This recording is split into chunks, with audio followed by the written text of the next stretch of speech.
Yo, yo, yo, welcome back to the Common Ground Story on the Superman Show. We are on episode number 6. Yes, number 6. It's a great episode coming up for y'all. But just to take y'all through a recap, we originally sat down with Shottie and Agony through episodes 1 through 3, talked about the forming of the crew, some up and downs, some fun stuff. And then by episode 4 and 5, we brought the whole crew back together, the MCs, to talk about their perspective of everything as a crew. And today, episode 6, we get to sit down with the producer, the man, Profile, so we can hear his perspective on this whole thing. So I'm going to just let it ride so you just hear the vibe, man. This is sit back and vibe stuff. So check it out, man. Episode number 6 featuring Profile. We're coming out! Guns blazing! Blazing! Blazing!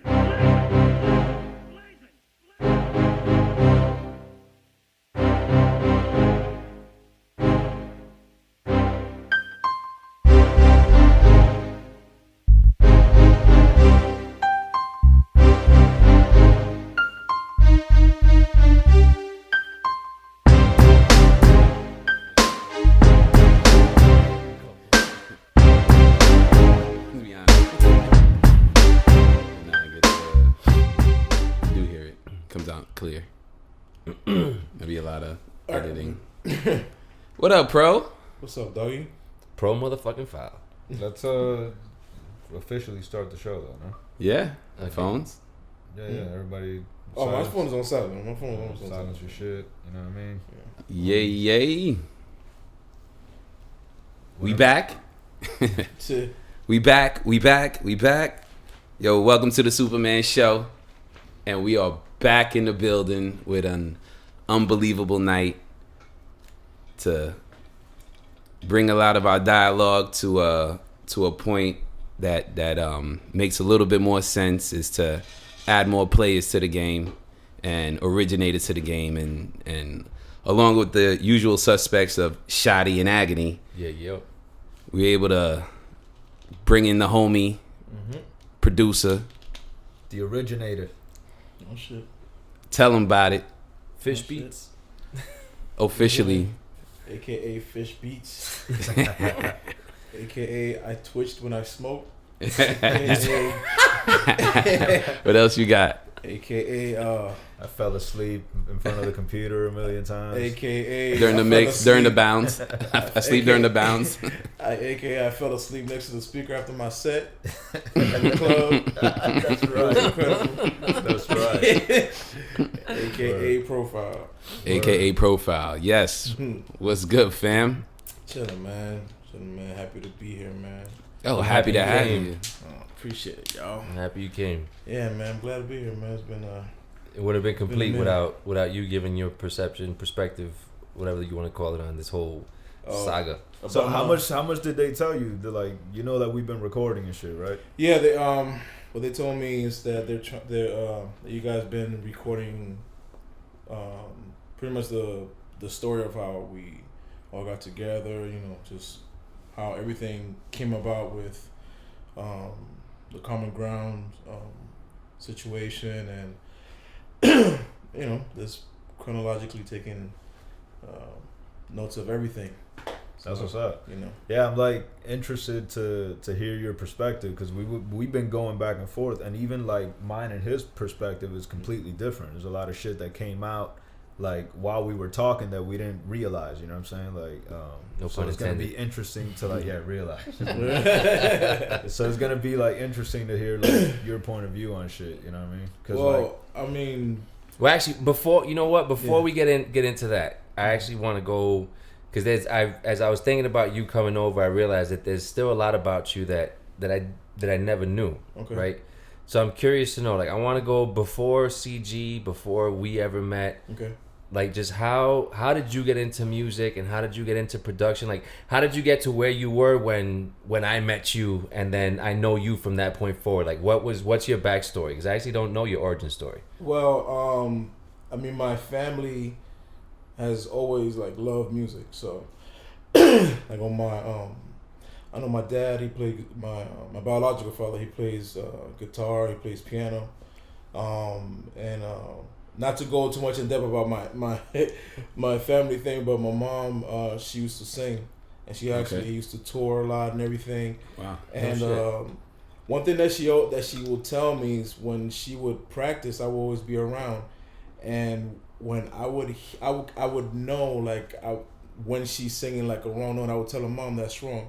She told me that story the other day. So the foundation of like what a note is or what sound is was already there. Fast forward a little bit in high school, I met a friend of mine who I actually built a set with a DJ thing with. Was that the dude that used to live by my mom's crib? It was the dude that used to, I think, it was him. He used to go by DJ Gray. Okay. And, we actually used to DJ dancehall. That was our thing. It wasn't like, and I remember the first time that I actually put some drums and some music together was when I was practicing. He showed me this vinyl of drum loops, of old school drum loops, and I put one and I threw one on, and it was another vinyl of bass lines. And I remember the bass line, it was like something like like swing shit. Yeah, it was like real funky, it was like, and that was my vibe. I was like, oh shoot, this is dope. And that's when I told myself, I think I can do this if I wanted to, go into a career of this. Fast forward again, I started in music business, ended up in one of the classes where they actually teach you, music theory and stuff like that. And the teacher, shout to Dr. Rose, that guy, like if anybody before, even Nick Fury, who we're gonna get into, he saw me. I don't know what he saw. I don't know what I was doing, but he said, listen, you're going to be an assistant in the lab. Okay, you need to start doing this more. Wow. You know what? I need to go somewhere. Why don't you go teach the class? No shit. He had me teach the class. I mean, were you getting A's or something? Like, was it like stupid A's? Were you like standing next to him? Like, this is not a real test. It wasn't even. It wasn't even about the grades, man. I think he saw something in you. He saw something. Like, Yeah. I didn't even see it. So, I started getting into it. And then I met Nick, and I kind of just shadowed him, and he taught me a lot about, just about chopping samples and, using different equipment, like how to go from this unit to the other, how to make things work when you couldn't, didn't have what you needed. He really showed me like the grind. And where was Nick at that point? Like was this already job? Was this Fury? Was he established with his crew already? He was already doing his thing. Yeah, okay. This was like prime Nick. I mean, not that he's not in his prime still, but this was like shout out to Fury. My prime. But SLP was already a thing. SOP was already okay. They were already rapping. They already got tracks or vinyls or like Crazy Hood was already around too. Okay, yeah, but Crazy Hood, yeah. Yeah, man, I got a funny story about that too. Shout out to Dre too. Go ahead, tell it. Yeah, he was already like doing stuff. He was already in the big studio. He was already. And what was Fury's place at Date again? Because honestly, that's something that I'm fuzzy about. I forgot. Was he actually faculty? He was faculty. Okay. At that point, like he was faculty at the school. He actually was the manager of the MIDI lab, and he also ran sessions at the school. Okay. For the students and stuff. So, and then So he's showing you how to get to the grind of everything. He showed me how to get to the grind. He showed me how to use the software. And I'm not gonna lie, there was a point where certain times where I just didn't get it. Like a certain point, and I don't know what happened. I heard something, I just said, "Oh," and that's when I just started going ham. And I want to break it down because I know in one of the other recordings we had, like there was a part where I was giving you props for that because we were talking about how you were producing and everything, and I mentioned specifically that this ain't Reason or Fruity Loops or anything. Like this is where you're working off of a bunch of different machines on a rack mount where you're creating your own sounds. Oh, you're creating yeah. your own sound banks. Yeah, this is before, like, the only software the only thing that I was using software for was for sequencing. Everything else came off of, like, the Rex. Like, I started everything analog. Like, everything, like, okay, if you wanted to use a certain piece of gear, you had to actually patch it in. You had to, like, do the settings. You had to work. Yeah, Like, so nowadays- and for people that don't know, so there's software, which is basically programs that if you can open it on your PC and work with it, something like Reason is software, something like Pro Tools is software. Right. He's working off hardware. He's Right. working off actual machines and instruments where he's building his sound banks, he's EQing everything, he's having to patch it in to be able to run the signal into the computer, be able to Right. use it into the stuff that he's making. So I just want to make sure everybody understands like the actual effort. work that's going into going Right, into like I what was you're make a doing. using, beat. like I was using what the MPC is without the pads. Put it Right. that way. Yeah. Right. Like using a virtual instrument that was actually a physical one, that you actually had to like dig in there and write down the sound that you use and stuff like that. Oh, God, I hated those days. If the software didn't recognize the unit that you were using, and you really wanted to use it because it had sounds that you actually wanted to use, you would go to that sound, do your little recording, and if you turn it off and back on, you have to make sure that you wrote it down so you can go back and set it up again.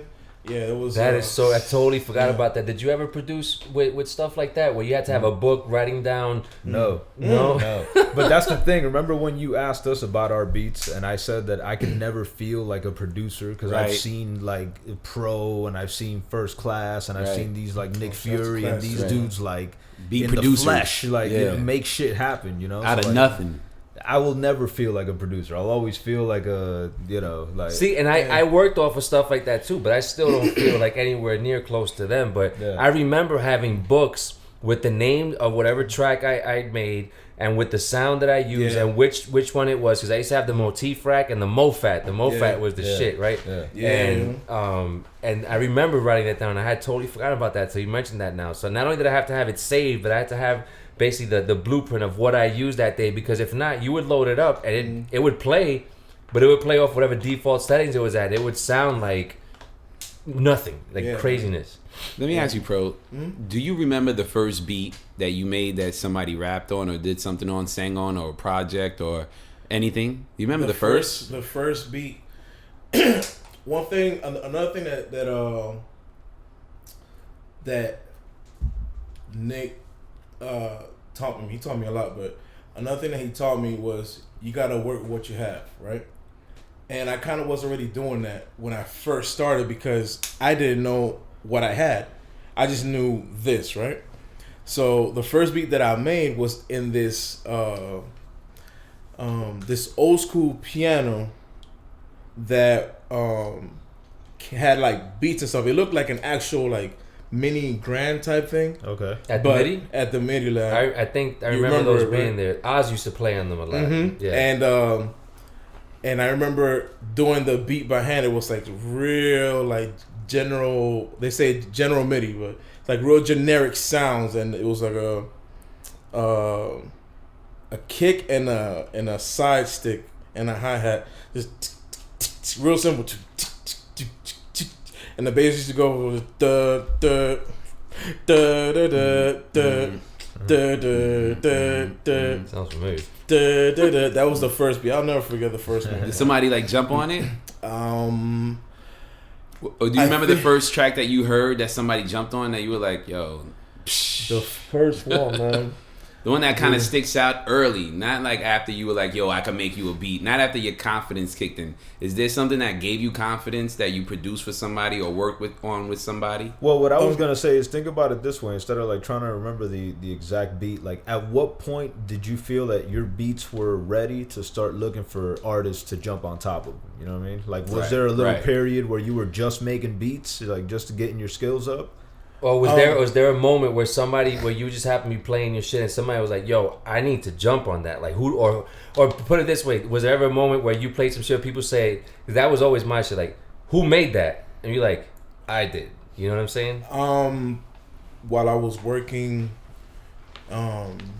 when I was working in the MIDI lab. Oh, I keep mentioning, by the way, the MIDI lab a lot because I did not have my own equipment at the time, so the MIDI lab was like my spot. That was all of us. And what we're talking about specifically is the MIDI lab in Miami-Dade Community College. Right. At the time it was MDCC. Yeah, and now it's MDC. But it's the same MDCC. Same So it's this little room that was meant really for pre-production. It wasn't meant for recording in there. And shit right, like but we made it into. We turned it into a studio. Oh my god! Shit. Yeah. I'm trying to remember. I remember the beat that I was playing that I heard. That I was like, okay, it could sound like something. Because whenever I would make something, I would always compare it to one of my, or like whatever record is out, whatever. Not as far as like style, but just like sonically, like quality. Does it sound right? Does it sound like it's something that can go out there and stuff? So, I just started chopping up other samples. Like, okay, let me try this, and then I put it together, and it worked. And it actually was. I'm trying to remember the beat, man, but. If you don't, I remember.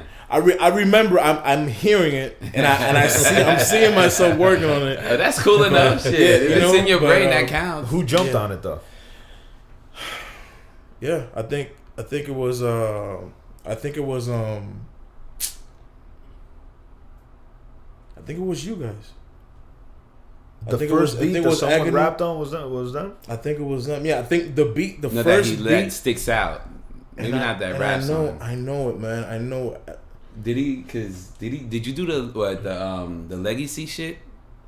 The legacy beats? The legacy beats? Because I know you was on the legacy hook, but I don't know if we had already started working.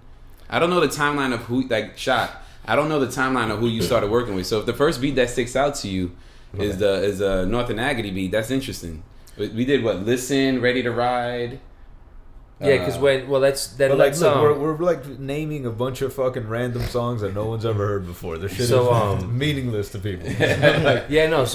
So before we get into that, so then if it was something like that, so then I guess we can start getting into this. So before, I'm also curious to know, before, did you have anybody that you were specifically producing for before you and I met? Because in my mind, my memory is that this whole shit kicked off. First, it started just me and you on a project that Majesty, Chris hollered at me and was like, yo, you want to jump in the studio? And I was like, yo, no doubt. And I jumped. And then and I always said, like, from there, I don't remember how our relationship formed, but I know that it did. So I'm really curious to know, like, what's your take on when you met me and how that kind of flourished into what went beyond that. So I think,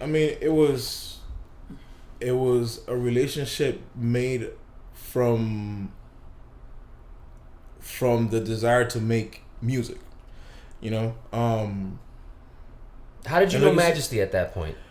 He was going to school there. Okay. And I think he took those courses there. He took those music courses, and we just, you know, somewhere we crossed paths and we like, you know how Dominicans are, man. So, shout out to him too, man. That's my dog, bro. Yeah, we find each other. Yeah, man. And you know, he was the first one outside of the Nick Fury and those people that actually listened to my stuff and saw that growth. You know what I'm saying? And when I heard it, he heard it, and that's when he reached out to you and told you, yo, I know this kid that's doing this, and I think you guys will mesh and work out. And that's where we kind of just linked up. Like, I was just happy that somebody actually believed in what I was trying to accomplish.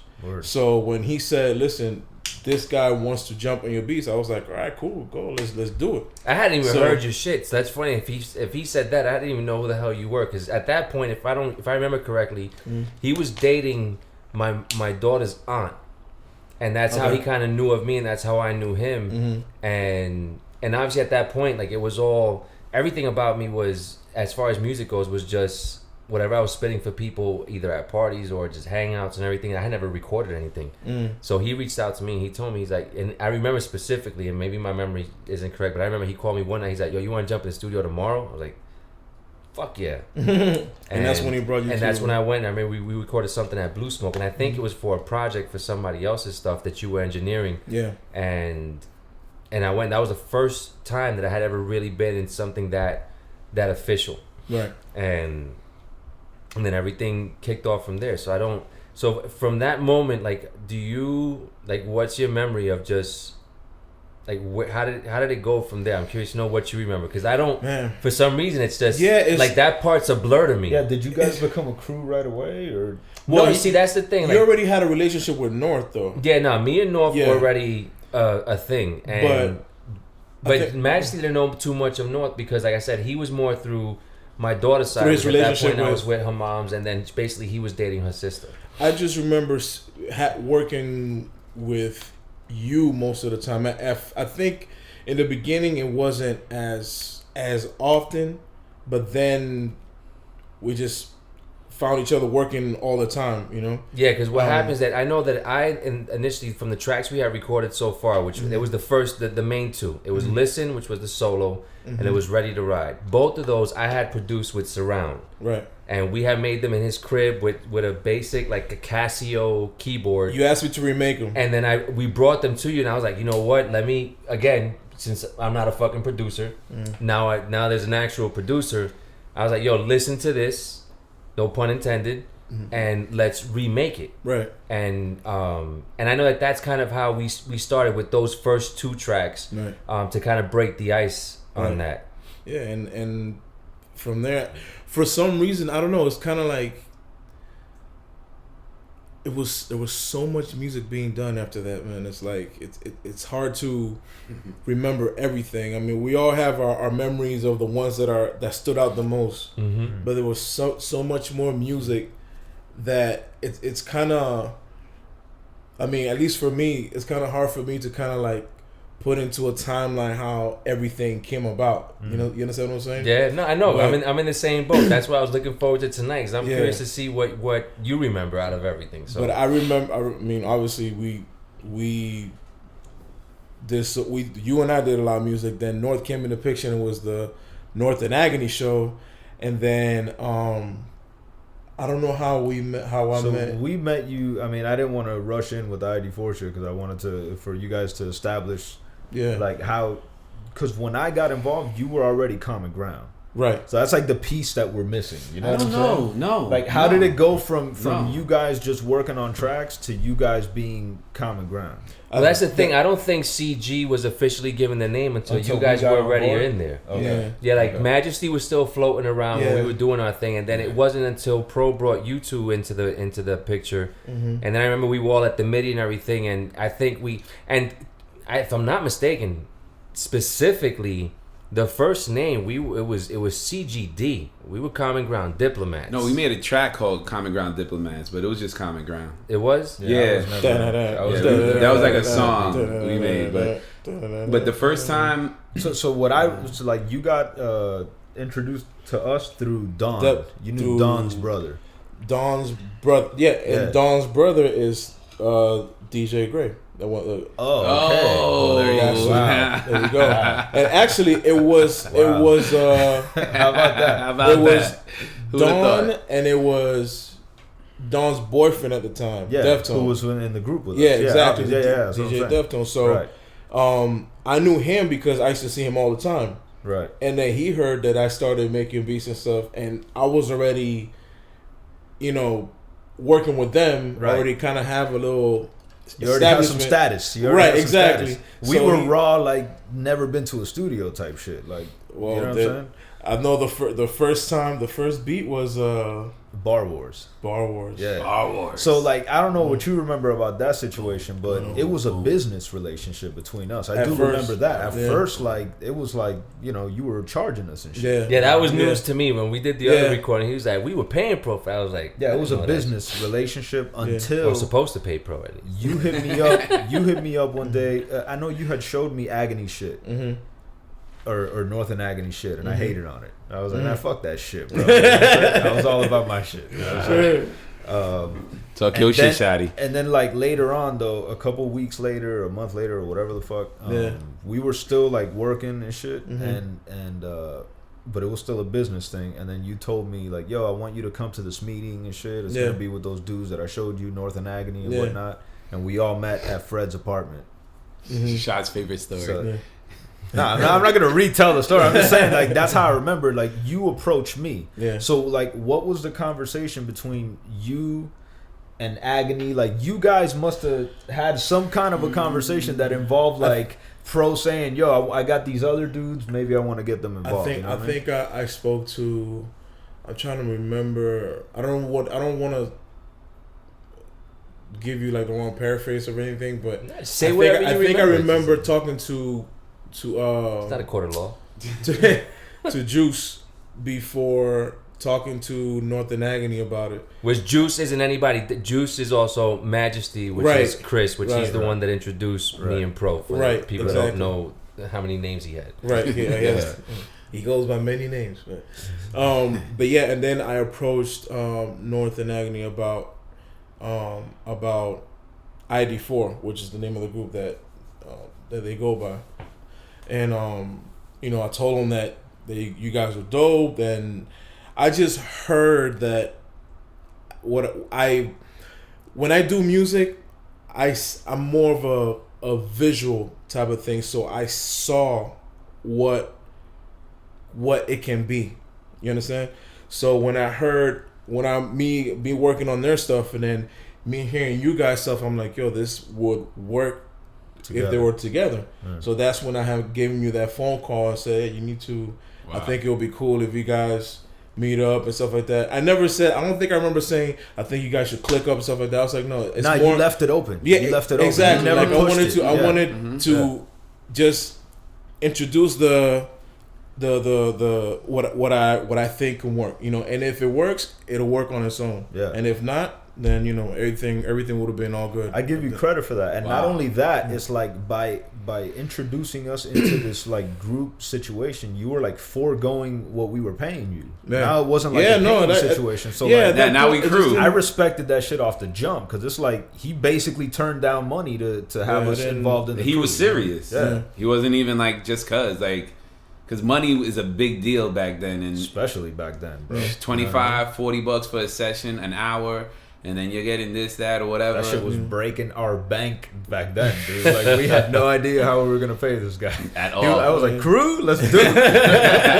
Let me tell you, to Pro's point, like I said in the other recording too, I could definitely vouch for that. Like when that's what I'm saying. I know when you and I were talking about it, I never knew how it really came out, but I know from when he presented it to me, he never force-fed you guys to us. Like I remember he came to me, he was like, yo, I want you to listen to this. Tell me what you think. Like he never sat there and said, "Yo, I got these dudes. We're gonna be crew, and we're gonna freaking set shit on fire." Like it was really like a very. I wanted it to be. He basically made me feel like if I had a say. Whether maybe in his mind, like I said last time, I don't know if maybe in his mind he was like, "Look, I definitely want to make this happen or whatnot," but he never came to me on some like this is what we're gonna do. It was really about like. What do you think about this? Yeah, because keep in mind, I already had something established with him and North, and it was tight. Like not just about the relationship, but the music was already like we were forming something. Something that was already ours, and I didn't want to introduce something or force something into that equation that'll throw it off. You know what I'm saying? Right. So but I knew it was gonna work, but I just wanted to still be organic. That's why I approached it. Props to you. Let me tell you, at that age, to be able to put something like that together and to have that, I'm trying to find the word for it, but I can't even think of it right now. Foresight. And not only that, but to be that political with it, and I'm like, because at that point, like we were all young. Yeah, look, without Pro that was never gonna happen. 'Cause Never. I was never gonna approach these dudes, Nah. and they were never gonna approach us. Like, it was super competitive. And like, not only overseas that, back from then. what we Yeah. had, what we've spoken about before, as close as you and I lived to each other, and with North and everything, our paths had never crossed. So it was, You guys if they had literally ever live, crossed, like, I don't think it would ever been on some down the let's street from each join other. up and join forces. It would My have path been crossed with North before we all met. Wow. Me and North had seen each other, and we like battled and On shit. the block. on the block. Really? Yeah. I think, was it you that was, no, it was actually North was telling me the story, I think. Was Yeah, it? North. was y'all it at the- remember it? I found out on this podcast. Yeah. North and I met, but like a couple That's years crazy. before that and shit. That's which was crazy, right? Yeah. You see how that's how the universe works, man. It was meant for you guys to be somehow together in some kind of way. Yeah. Musically, Like, musically on and, it just worked for them. And yeah. Let me So ask, what do you remember about that specific day when we all met up at Agony's apartment? You remember anything about that day? Not much, bro. To be honest, like the it meeting just know on Kendall at the apartment. the one off Kendall and 130 Yeah, something. 120, Yeah, 20, I think so. 132nd, 127. Yeah, that area. You don't remember? I remember the house. Remember, I got pictures I of mean- Pro passed out on the couch. I mean, I just know probably. I just know. I don't know, man. I kind of like. I just wanted to see how you guys were gonna react with each other, Yeah. and I think once that happened, once I saw that everything was so culture and so organic, I just kind of just Yeah. let it be. It was more like a hangout at that point, and then after that, it was like, yo, I got this record that I think you guys can, do your thing on, come through. What? So who started the meetings? Was that you? It was Like, who established that every Tuesday night we were gonna have meetings? and it shit? was something I learned from Nick. It was something that I learned from Crazy Hood. Shouts to Drain, shouts to EFN, shouts to all of them, man. Shouts to Garcia too, my dog. Cause they had an organization, and I think a lot of that, I picked up from them, just watching them how they move. They got together, they set, they wrote down things that they needed to do. They were just organized. I needed organization. I didn't just want to be, come through, let's do this. Okay, boom. No, Right. I needed to set parameters and stuff like that. And I think the best way to do that was through creating some meetings where, even if it was just to talk bullshit, whatever. But it's just we check in every week. We check in every week. Everybody, if anybody has an idea, okay, let's do this. Okay, let's set it up for this day. Yeah. Make sure you're free. So I just needed to have that structure. The meetings, in my opinion, we talked about this on one of the earlier episodes, is like the reason everything even really happened, bro. Because even after that first day, it was cool, but it wasn't that kosher yet between us, like our side and their side. You Right. know what I mean? Yeah, it was just an agreement that, all right, well, we're down to kind of feel this out and We'll see what happens. Exactly. Yeah. And work with We'll the see same what producer. But it was like having to be. And I'm about to cut you off, but you're damn fucking right with that point, which was, I think from both sides, maybe I'm speaking out of turn, but I know that I was willing to do whatever the fuck he wanted to do because I didn't want to lose access to him. At least from my side. Wow. You know, heard Pro Beats definitely, was like I like, said, I heard wow. Bar Wars. There was, like, as much as we already spoke about how I felt about it, so to me it was like, I don't see where anything bad would come from it. Right. But more than anything, at least from my perspective, was I was willing to go forward with it because of you, because that's something that you wanted, and they seemed cool enough. But more than anything, I was like, if this is what he wants, and if by doing this I have access to him and his beats, I don't give a fuck who I'm rhyming with at that point. You know what I'm saying? Yeah. And these niggas ain't half bad anyway. Might as well fucking see what happens. Nah, they were pretty good.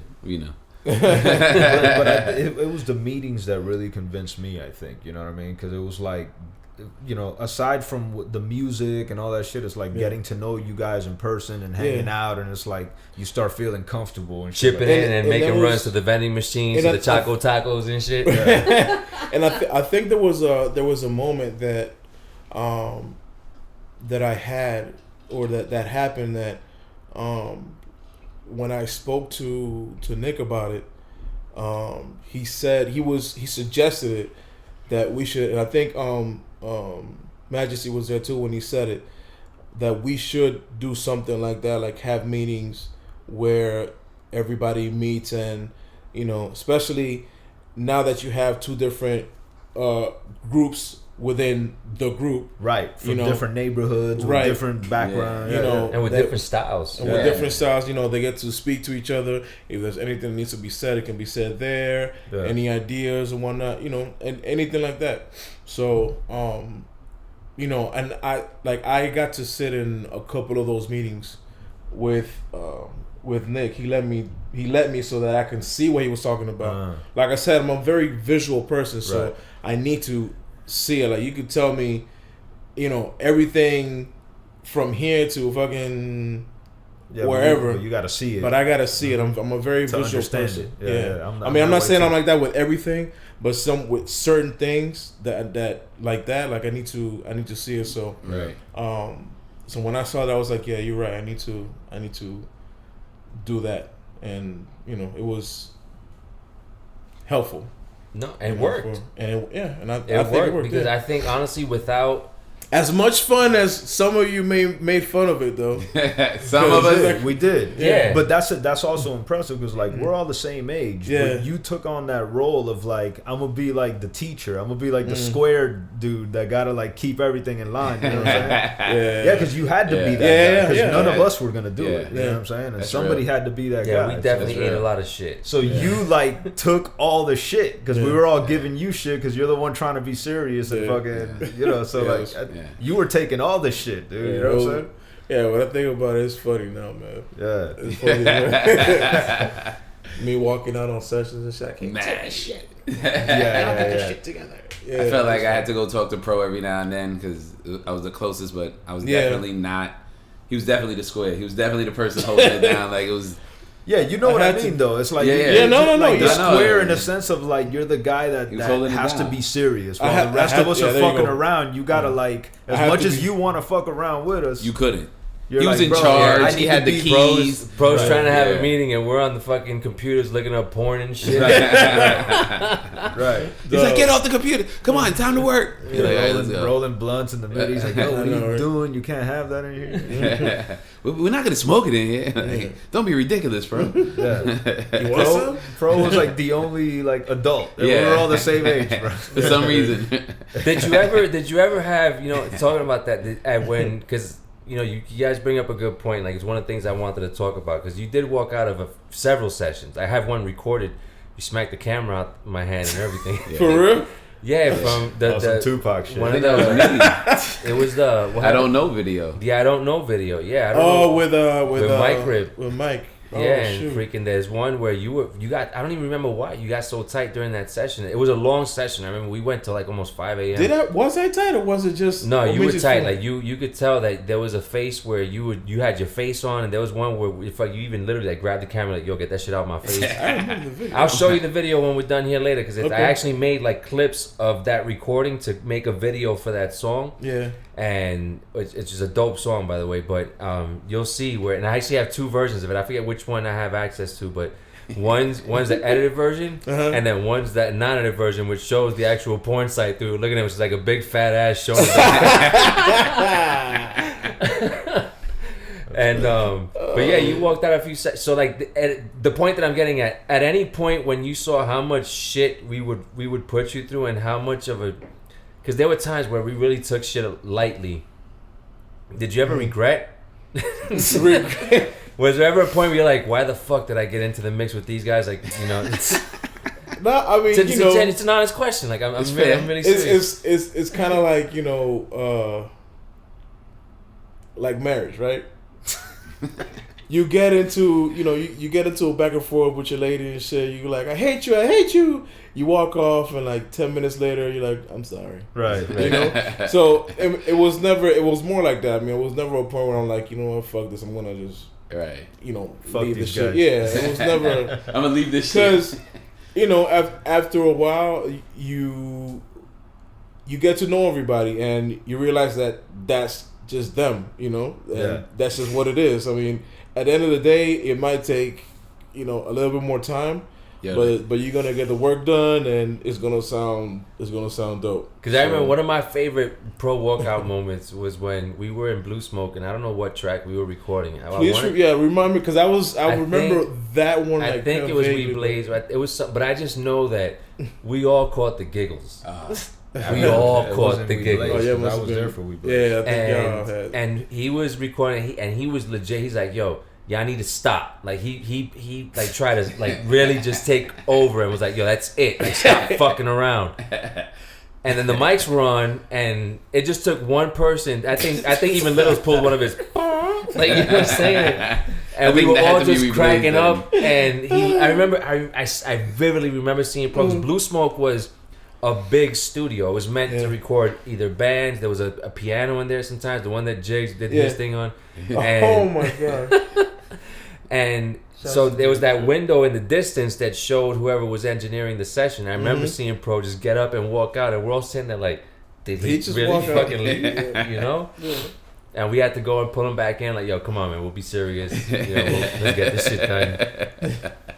Yeah, That was a lot. That was I said that was a lot to do. It was. I mean, you dealing with 4 different personalities, but then they're the same personalities because they're all clowns. So everybody has a different approach of being funny. So then you're dealing with 4 different type of funnies at the same time, and it's just you and 4 different funnies. So how are you supposed to deal with it? Let me just walk out and vent.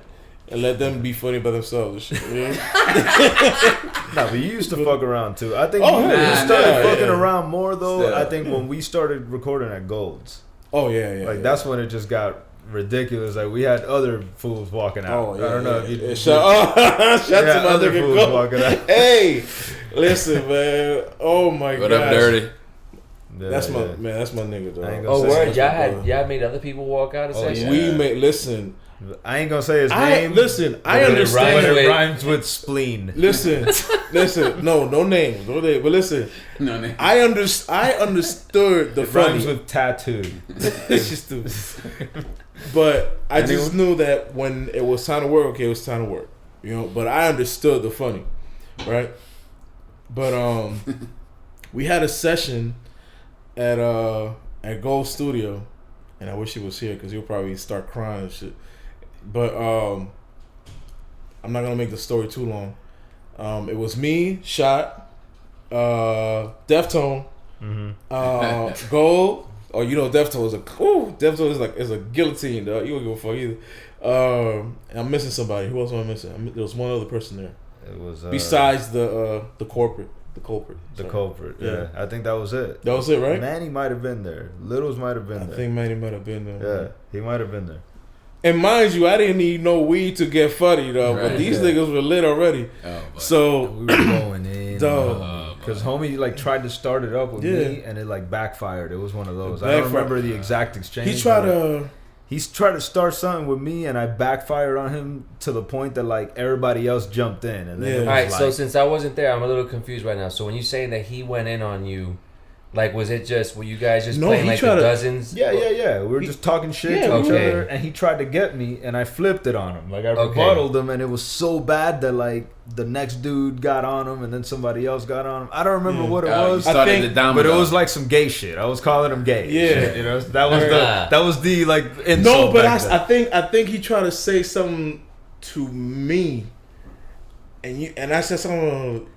Don't talk. Oh yeah, I said something like, That's right, you shouldn't be talking about gay shit, like something That's like right. that. That's all he said, And that's all he said. yeah. I said, bro. And That's all I homie, said. and I homie was said, like, "What "What?" do you mean?" He got super defensive. What you mean? What you mean, gay shit? What are you talking about?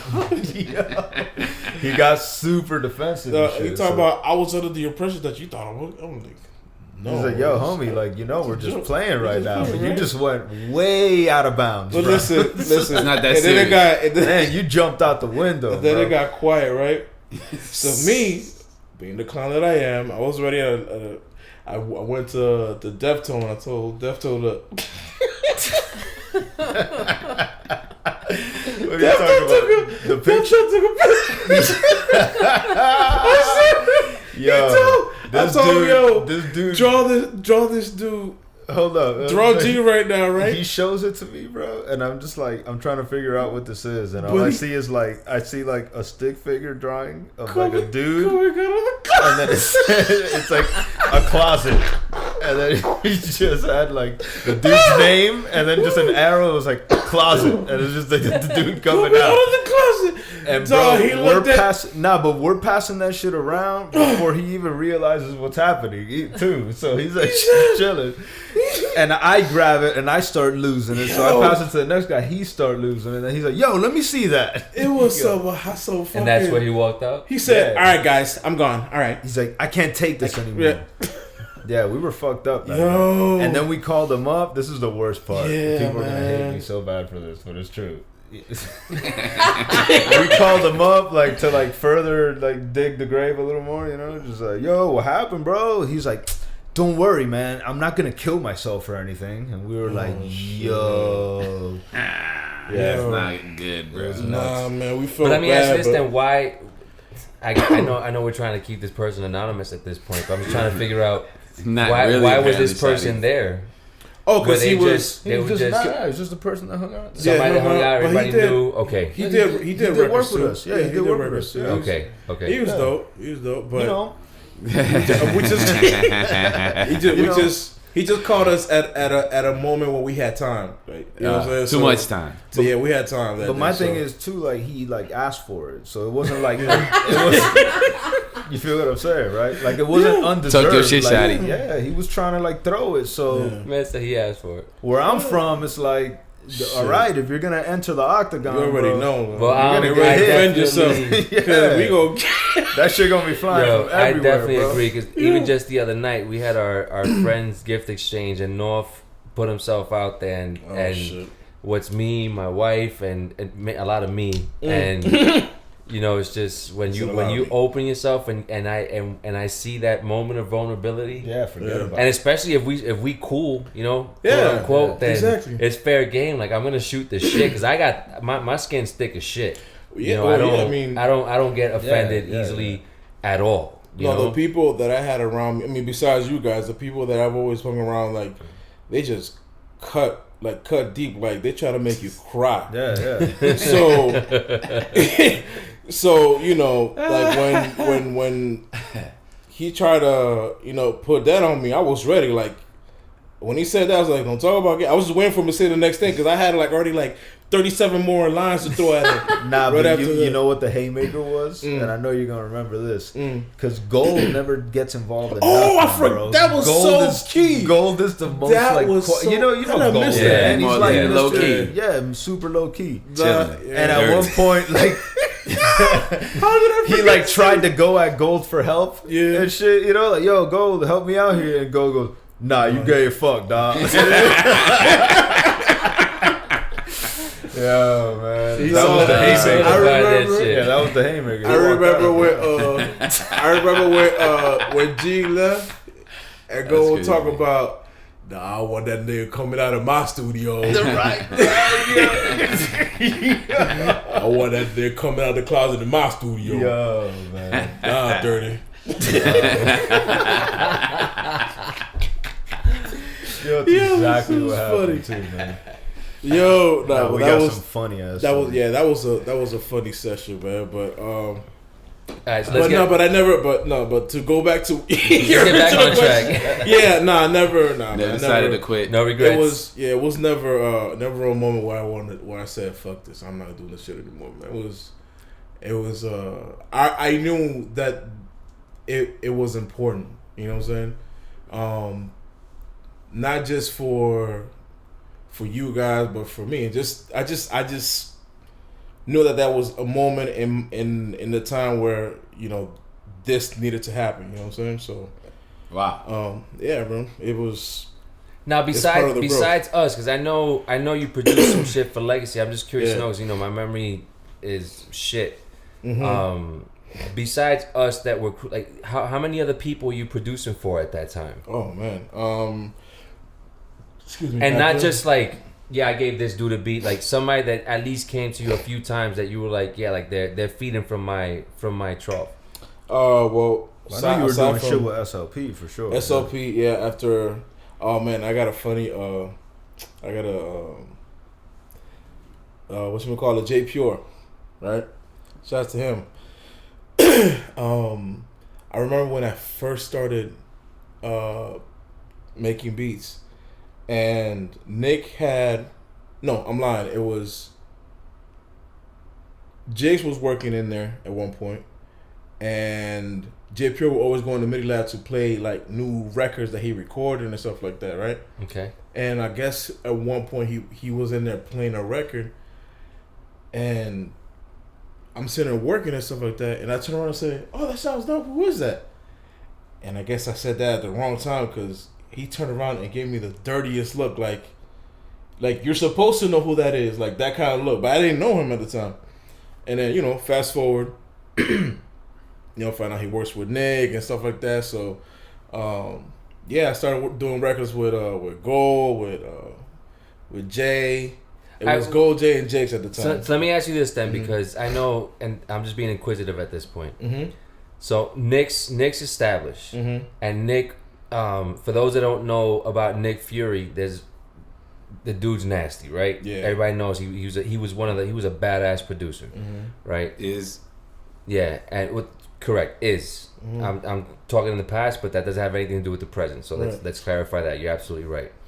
So at that point, Nick's got his shit going on with SLP. Right. You're kind of little brother coming up the ranks. Yeah. So at what point did they start reaching out to you to be able to do some shit on your beats? And just I'm curious to know, like, how did you feel at that point? Like when they started hearing you guys and started hearing the stuff that you guys were putting out. Oh, so when we all started doing it, that's when they kind of turned an ear to your shit. Yeah, I mean, like nice. Like I said, like there was people that within that clique that were listening to me. Like Gold, he was there from the jump. Nick, he was there. Majesty, he was there. Drain, he was there. He witnessed everything. So you had the producers, you Right, had to get the MC's attention. Yeah. Right. So that's interesting. Like because sometimes, because my thing was, I didn't want the beats to sound like everybody else's. So I always try to do shit a little bit different, even if it's the smallest thing. I always try to make the shit sound different. But the thing is, a lot of artists, like if they don't hear something familiar, they're afraid to do something on it until they hear somebody else do something on it. You understand what I'm saying? You know what's crazy? Not to cut you off, but like this actually just dawned on me. So like when we first met and we did Bar Wars, you didn't have that beat ready. You made that beat right in front of us, bro. Yeah. Like that's crazy. Yeah. He showed us some beats and we're like, yo, they're dope and shit. But he's like, bro, I want to do something like custom for y'all. And just like broke out the fucking shit, started playing the bass line. Like he made that beat in front of us. Yeah. That's not a beat he like showed us. Right. I made it. Yeah, we made that beat for them because. Damn. Okay. Because once you hear, you can make a catalog of X amount of beats for anybody. Yeah.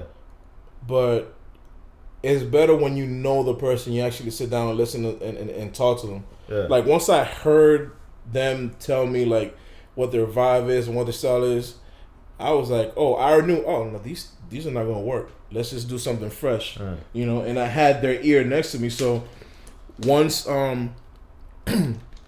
excuse me, once I would start on something, I'll kind of just see like where their head was at and stuff like that. So once I saw certain things, I'll be like, okay, I'm heading the right direction. Then he'll throw in his 2 cents in, say, okay, try to do something a little bit like this. I'm like, okay, cool. And then I'll freak that a little bit. I was like, okay, that's the pocket. So boom, okay, let's record it. And it was like the perfect beat to like showcase like our style at the time. You know what I mean? It was like the perfect thing for us to like come out to.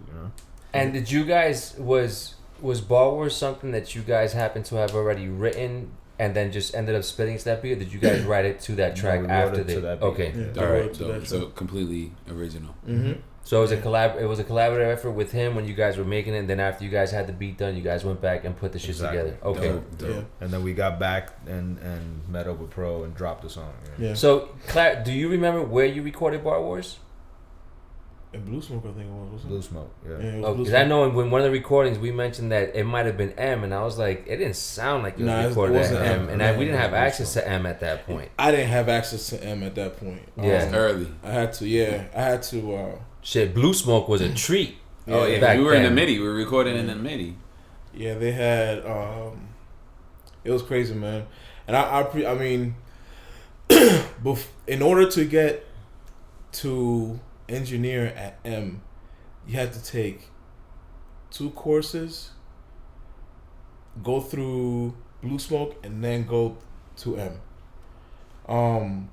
I had obviously Nick, Dr. Rose, but I also had. What was the name of the guy that I didn't like that made me leave Dade? That made you leave Dade? I don't know who. Made me leave. He was the one with the blaming glasses, everybody. with the long hair. He was also part of the faculty there. We're gonna have to say his reverse name? this. No, No, I don't have to say Do his I- name do I right know now. no, you don't. No. We'll Okay. tell that later. Yeah, But well, I know who you're talking about. We'll reverse it. Later on, remind me of that Or guy's say it, name. and we'll just reverse it. Just say Yeah. it. You can say it. Huh? No, then we don't have to edit. Just later But on, I know. you'll tell me. You know who I'm It talking was- about. Yeah, I had to. And for those, and just for the record, the reason why this person made me leave Dade, just so I can get it off my chest. Go ahead, For bro. everybody Talk else your who's shit. listening, Talk your shit, fam. dude, Lay down on the couch, man. scoot over, man. Let me put my feet up. Let me put my feet up. So this dick decided that one day, this was one of the first days of class. So I'm sitting there, I'm in the Blue Smoke studio, and he's there talking to somebody else who's either faculty or a student. It was an older dude. I think it was somebody else who was faculty. And he's shitting on hip hop. Talking about how it's I don't even understand how people think it's music. There's no creativity behind it. I'm talking about shitting on hip hop. And I'm like, how the fuck am I supposed to learn from somebody? And then if I'm gonna do any projects, that's the type of music I'm bringing to the table.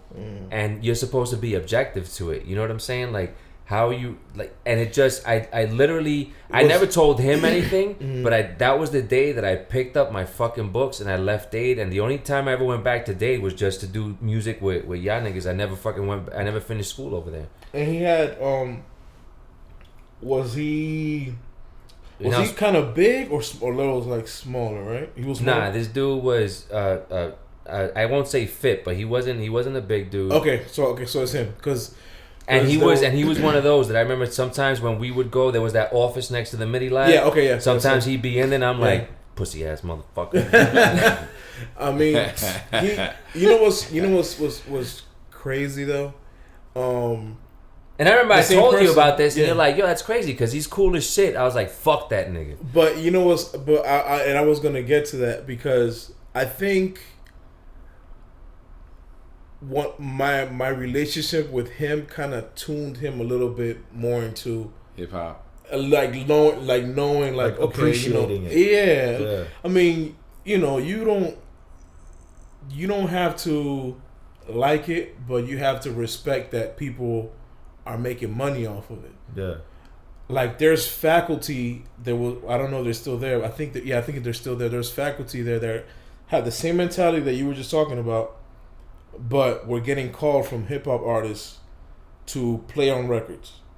Yeah. Like Pharrell and like big artists, and turn around and talk mad shit about hip hop. It's also like So I mean, and I can't say that person's name because Yeah, for sure. they're Yeah, still it's all there, but whoever hears this and whoever is at that school at that program or had gone through that program, they'll know exactly what I'm talking about. 100%. Can I ask a question real quick? yeah. Is there a difference between North and Agony beats and 94 beats? Because like at the Of end of course the there is. yeah, but like when Whoa, you whoa. Go My ahead. bad to Go ahead, interject. no, go for My it. bad to interject. Because I think I'm thinking I know where you're going with it. And you're Okay. saying, of course there is. And that's actually a good question for him to answer, which is that, so now to kind of reset a little bit, we spoke about how you got into music. We spoke about how you and I met, how you brought ID4 into the picture. You know, we had our meetings going on. Right. So now we're getting into the point where you're starting to make beats to the point where even now SLP's reaching out to you on some like, yo, pro, we want to get on your shit also. So you're not producing just for us. Right. You're producing for other dudes as well. So your reels aren't tremendous because as you're making them, people are taking them. Right. You know? So because this is the part that I know whenever I would hang out with, there was a lot of of one-on-ones also. There were plenty of times where it was just you and I, or you, me, and North. Yeah. And there was just times where you and Shot, or you Shot and Littles, where the four of us weren't always together with you. Mm-hmm. So when you would produce, and then we would hang out, were there ever things that you would show us as far as North and Agony, like, yo, check out the shit that I made, specifically because you said, yo, I made this shit, you know, for them in mind, versus them, or like, how did that work out? Because one of the things that we brought up is that there was never a competition for beats. Yeah, like we both agreed that there was never a sense that we felt like we were fighting to get beats from. Like, I remember saying that there were times where I would hear some shit that Shotty got, and I was like, all right, I need to holler at Pro, because if you got that shit, I need to go see what else he got, because that shit is fire. But that rarely happened the other way around. And I think I know where you're going with it, but I think it was more. I don't think it was as planned by Pro as you think it was. Well, that's what I'm trying to find out. Right, So because I think I just gravitated to a certain like style of beats, and y'all gravitated to another style. And that's what I'm getting at. So when you would make your beats, was it just I'm making what I'm making, and whatever these guys like they take, and whatever they like they take, or did you have certain things like what was there a method to your madness? What was the science behind it, or was it just honestly I just made fucking beats and yeah, motherfuckers chose whatever you chose? It was a little bit of everything. I had my mindset where, okay, I need to let's make a couple for your vibe, then let's make a couple for this, because their style at the time was different when it came to, you know, with the cadence of the beats and stuff like that. Now when I did records for y'all together, you know, that had its own feel. That had its own feel too. Like if you listen to like today, like if you listen to a track of yours and North, and then a track of yours and Littles, and then a track with y'all together, they all sound different. They do. They all sound different. Yeah. So and then also, of course, I had my my catalog where it's just like, okay, let me just try something different. Not necessarily with anybody in mind. Yeah. But you know, if the fish bites, you know, then it is what it is. So. Speaking of fish, how I get the name? That's your segue, Shotty. That's your smooth transition. I heard it too. You feel me? I mean, I'm thinking like a producer. That's your smooth transition. The name, yeah, that was like the thing. We like. So who gave you that name, Fish Beats? Was that Drain? It was not. It was. I know why you got the name. I know why. I don't remember. Yeah, I know why. I don't know who. Yeah. I picked you up from the fish market. We all did. We all did. We all did. Yeah, we all But did. who? Jigs will say him. But it was. I think I remember J Pure giving me that name. Originally, J Pure was the one that gave me that name. Because if anybody got to know J Pure, like he was really left with his thoughts. You know what I'm saying? Especially I think that's what helped him be so creative with his words and his delivery, and like, you know, just the way that he approached the records and stuff. So when he said Fish Beats out of the blue, everybody just said, okay, this is what it is. It just stuck. Yeah. Everybody just started calling me that. Yeah, because that even triggered. And that's crazy, because if he was the one, because that was the thing, like we all kind of knew of each other, but the SLP and CG, you know, at the same time being in the same places didn't happen frequently. So for something like that to come from somebody like J Pure and trickle its way down all the way to us, that was a huge impact. Oh, it went from it went Jay, viral. It went as viral as it could have the gone. crazy And that went hood. viral. Yeah, exactly. Dre and everybody, Fish Beats, yo. You know? And then y'all and everything, but it stuck. I took it. I was like, yeah, fuck it, it makes sense. You know what I'm saying? So. See, I don't give a fuck. I mean, I was working at a fish market at the time too, so. Yeah, you should really smell like fish, though. Oh man, but after a while, I just didn't. Yeah. Couldn't tell. You had hair back then too. I had a lot of hair. I had fishy. Yeah, fishy braids and all kind of shit. Fishy braids. So moving the story along, I think like. So at that point, you know, we start gathering steam. You're doing their shit, we're doing our shit. Then we jump in the studio together. We start mixing it up, all kind of shit. Yeah. At what point do you think like we hit a peak as a group? because I think we all peaked individually past the group. I think with the group was kind of like what started all of us. You know what I'm saying? Like with you getting your beats established, us with like actually getting music done and getting out there and shit. So question, yeah, like as a group, where do you think we hit the peak? Oh man, shoosh. You know what? Bro, Can you take some time to think about that? That way we can take a quick break and I can take a piss because my bladder's about to pop. Go, I got next. That's what's up. Hold on. Right. Episode 6 in the books. That's part 1 of the interview with Profile. We're going to continue to part 2. It's a 2-parter on episode 7. And we'll continue telling the Profile story and his perspective of the whole Common Ground situation on the Common Ground story on the Superman show. CG. Don't light that shit up, man.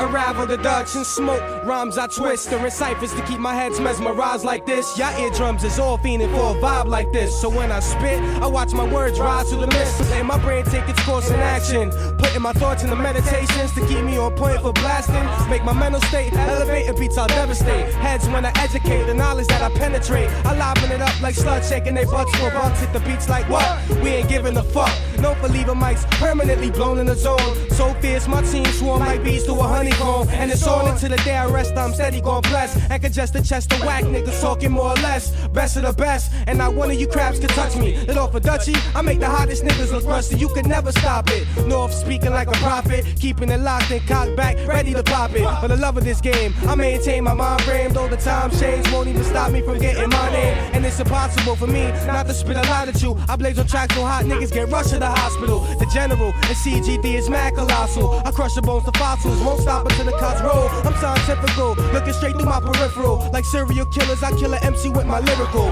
verbal essence. I damage the mic to send my message. Your discretion suggested for anyone who tested. Yo, we blaze. Like general deep, ready to spray. We blaze. About a half ounce a day. Yo, we blaze. In this life or death game, throwing us on the mic is like putting a spark to methane. Yo, we blaze. Just like the city we live in. We blaze. Like grandma cooking in the kitchen. We blaze. Like soldiers holding their position. Cocked and loaded, ready to start busting up ammunition. My subconscious existence has me persistent, keeping in mind that this is temporary, but our spirit's infinite. We here paying our dues, and all we take is memories. And I'ma make sure everybody in the world is heard of me. Verbally untouchable, especially off a Dutch or two. My vocals on the instrumental are highly combustible. I muscle through obstacles like cannonballs wrecking. Take a survey, can he flow? Common answers, no question. Move quickly, rhymes went from crawling to strides. Now I'm a threat to any MC that ain't trying to vibe. Bring the beef, I put it to a cease. Without peace, I stay discreet, but the truth is that my matchup get to me. Cause give me the pen and paper and I open my brains for taking the industry to a level we just ain't ready for. A lyrical pioneer invading with mine innovations. Demonstrations so banging, unbreakable, this off meditation. Interpretation of my prophecy, nobody stopping me. I build a cellar monopoly before the government locked me. Watch me, with the way that thoughts transmit from my brain to my felt to pass and mean that I'm naturally sick. The truth is I'm ruthless when I let loose. One more proof, rather than raise it, I'll blow the roof. Leave a crowd shocked, stunned, sprung, dazed and amazed. Come on, son, I was born and destined to blaze. Yo, blaze, like terror was deep, ready to spray. We blaze, about a half ounce a day. Yo, we blaze, in this life or death game, throwing us on the mic is like putting a spark to methane. Yo, we blaze, just like the city we live in. We blaze, like grandma cooking in the kitchen. We blaze, like soldiers holding their position. Cocked and loaded, ready to start busting no ammunition. You see, these dumb cats never get dapped, all they get is bats to the back of their dome, leaving them head cracked off the track. Recognize, CGD is who you facing, leaving MCs knocked out on the pavement when we blazing. On an attempt to take over the hip-hop nation, giving ears what they've been craving for so long but never started tasting. Been patient, but now it's time for our demonstration. No investigation, no, we straight blazing. And you can trust that it's a must for us to burn you to crust, as we combust on instrumentals till we crush you to dust. Man, listen, the main objective that you should keep in perspective. You're neglective, uncomprehending that your style's defective. You may have reached the notch where some people said you were hot, but you can't compete with true MCs with that bullshit you pop. Pumping out the voice box, and once we dispatch raps, you'll recognize that we not the average cats. Blowing niggas off the map, it's time for us to set it straight. And these pathetic fakes calling they bluffs, taking bets to higher stakes. Niggas is score pulling they card real hard, snatching they frontal, feeling the bitch asses that they really are. Secret weapon, the general, composing the incredible, telling all to beware because time is inevitable. When it comes, approaching skills is tight, not as spikes. We got scars on our hands from blazing so hot it melts